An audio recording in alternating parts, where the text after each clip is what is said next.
So good evening everyone, we are the group 4 and we are here to report our topic, which is the responsible professionals, professions, and corporations. So moral responsibility is an idea that applies to individual engineers, groups of engineers, and the corporations in which most engineers do their work. It is also a multifaceted idea that combines obligations, ideals of character, accountability, praiseworthiness, and blameworthiness. So let us begin with an example of a responsible engineer. Saving CITICORP Tower. Structural engineer Bill Lemichaud and architect Hugh Stubbins faced a challenge when they worked on the plans for New York's fifth highest skyscraper. St. Peter's Lutheran Church owned and occupied a corner of a lot designated in its entirety as the site for the new structure. An agreement was reached. The bank tower would rise from 9-story high stilts positioned at the center of each side of the tower, and the church would be offered a brand new St. Peter's standing freely underneath one of the cantilevered corners, completed in 1977, the CITICORP Center. So let us discuss the background of the CITICORP Tower. So CITICORP Tower is a 59-story skyscraper at 601 Lexington Avenue in Midtown Manhattan, neighborhood of New York City. It is based on the land of the church named St. Peter's Lutheran Church. So the architect of CITICORP Tower was Hugh Stubbins, but most of the credit of this building is given to its chief structural engineer, which is William Lemichaud.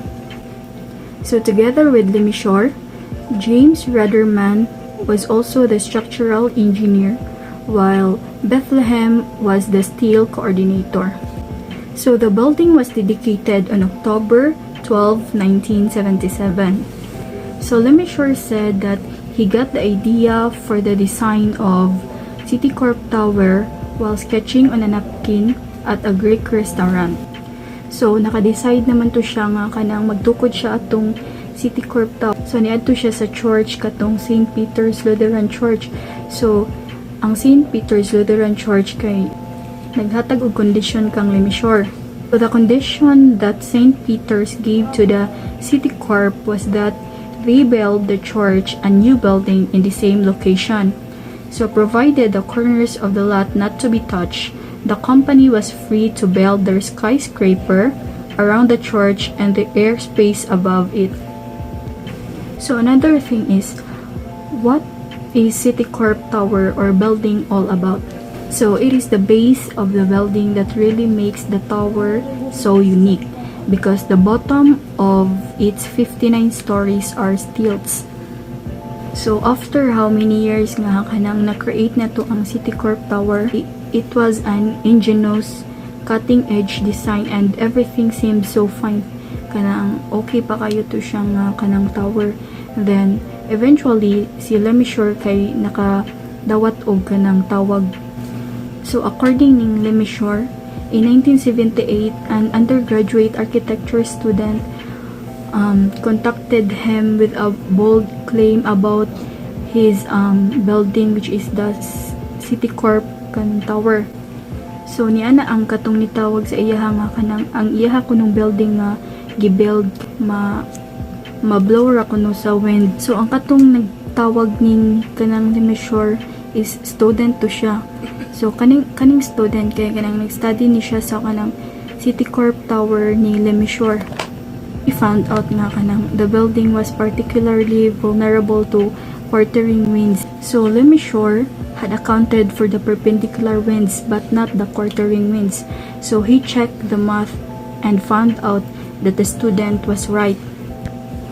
So gikumpara niya kung unsa ka kusog ang hangin ang magwantas sa building, and na found out niya nga kanang nay usa ka bagyo jud nga kanang sure gud siya nga kung mo maigo to sa New York is kanang madamage good to ang kanang CITICORP Tower. That's only if the toned mass damper which keeps the building stable is running.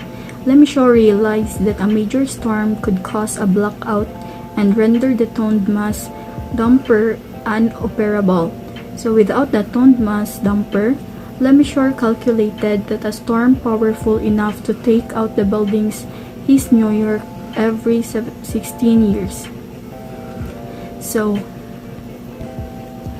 when we see mass damper, usa ni siya ka-device na ilang i-use para maka-reduce or maka-lessen sa amplitude sa vibration nga nag-cause og strong lateral force like kanang earthquake o kanang kusog na hangin.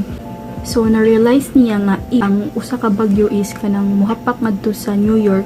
So expected gud siya nga mag-blackout. So ang katong mass damper kay electricity use man to siya, then dili na to ma-operate ang katong mass damper nga gibutang ngadto sa building.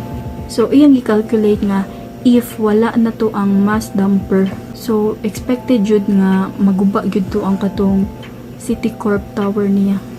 So in other words, for every year that CITICORP tower was standing, there was about 1 in 16 chance that it would collapse. The resulting failure of certain voltage joints would occur in New York in every 16 years. On reviewing the results of his earlier wind tunnel test on a scaled down CITICORP center, the wind port reported that a diagonal wind load would exceed the perpendicular wind load by much more than 40% increase and stress predicted an idealized mathematical model. Lemessurier faced an ethical dilemma involving his responsibilities to ensure the safety of his building and his self-interest. He retreated to his summer house on Sebago Lake and suddenly he realized that he only prevent all eventual disaster by taking the initiative. So, a retrofit plans was agreed on. The wind braces would be strengthened at critical locations by welding 2-inch thick steel plates over each of more than 200 voltage joints. This instrumentations allowed a pulse trains experienced by the steel to be monitored at a remote location. The parties were able to settle out of the court with established held dimness. Lemessurier and his joint venture partner were charged $2 million. His insurance agreed to pay. The total repair bill have amounted to more than 12.5 million. In acting responsibly, Lemessurier saved lives and preserved his integrity, and his professional reputation was enhanced rather than tarnished by the episode. So, ang kanisya sa kaninga situation is ang building ay lang gitukod kay taas man kayo. Ang building lang gitukod kay na ay 59 stories, 50 floors of 114 foot tall. So, nakuno siya ay taas man kanisya, so ikuan sa hangin, dako posibilidad nga maguba, it can cause nga daghan mamatay nga mataw, thousands of people ang mamatay gud. So na problema siya, so iyang gitawag na ngayon sa tapang sa iyang mga engineers sa pa siya diyon gikuan siya na pagbuhatan nila braces ang gitawag og shear-bone bracing structure. So kaning murag atong V nga braces from pine tree. So gibuhat nila kung ang kaning kuan sa gabi ang atong building ilang repair sa hilom nya sa gabi lagi buhat ilang ang sa atong lugar ilang pangkuan ang mga welder ilang pangkulik para magtrabaho ato nga building. So it takes 1 year. Nagsugod sila sa 1978 sa pag-ayo atong building. So huwag digid sila mo trabaho sa buntag kay kung ilang isulti sa kay gato nga building naaman dito na isimbahan sa ubos na nasa mga office na. So kung isulti sa engineering nga na problema sa building, so wala na mo trabaho dito na wala na maraton na ang mga tao na wala na yung sa dito. So iyang gikuan hilom. So nisugod sila ayon sa Pagka 1978 di nahuman after 1 year sa 1979 nahuman fully completed gid siya, naayo gid siya, na fix gid siya, na to fix gid siya. So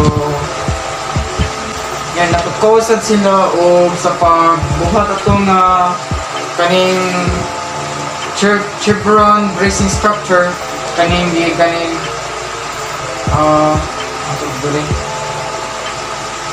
would the wind braces would be strengthened at critical location by welding two 2-inch thick steel plates over each of the more than 200 bolted joints.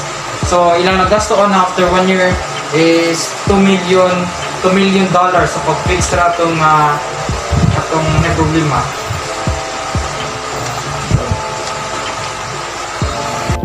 So ang gibuhat ning Lemishore kay Lemishore and his team work with CITICORP to coordinate emergency repairs. So nag-decision sila nga i-repair to nila ang CITICORP building kay na-realize nila nga kanang delikado gito sa mga tao ngadto. So with the help of the NYPD, they work out an evacuation plan spanning a 10 block radius. So they had 2,050 ka mga Red Cross volunteers and 3 different weather services employed 24/7 para mag-monitor sa kana mga potential windstorms. So the story about the CITICORP tower was remained a secret until writer Joey Morgenstern overheard it and he interviewed Lemishore.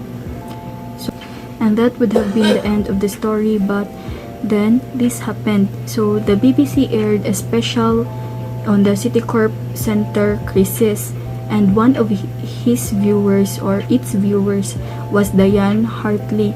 So it turns out that Diane Hartley was the student in Lemishore story. So siya da ito ang student nga nang tawag kang Lemishore about atong CITICORP tower. So pag human nag-repair sa CITICORP tower nila Lemishore kay the parties were able to settle out of court with Stubbins held blameless. So Lemishore and his joint venture partners were charged the $2 million his insurance agreed to pay. The total repair bill had amounted to $12.5 million. In acting responsibly, Lemishore saved lives and preserved his integrity, and his professional reputation was enhanced rather than tarnished by the episode. So ato jud ma-conclude nga kanang si Engineer Lemishore is very responsible enough nga kanang nga mudawat sa iyang sayop. Kato iyang sayop is iya jung isakto para pud sa kanang benefit sa mga tao and also for himself. So that is the example of a moral responsibility of an engineer.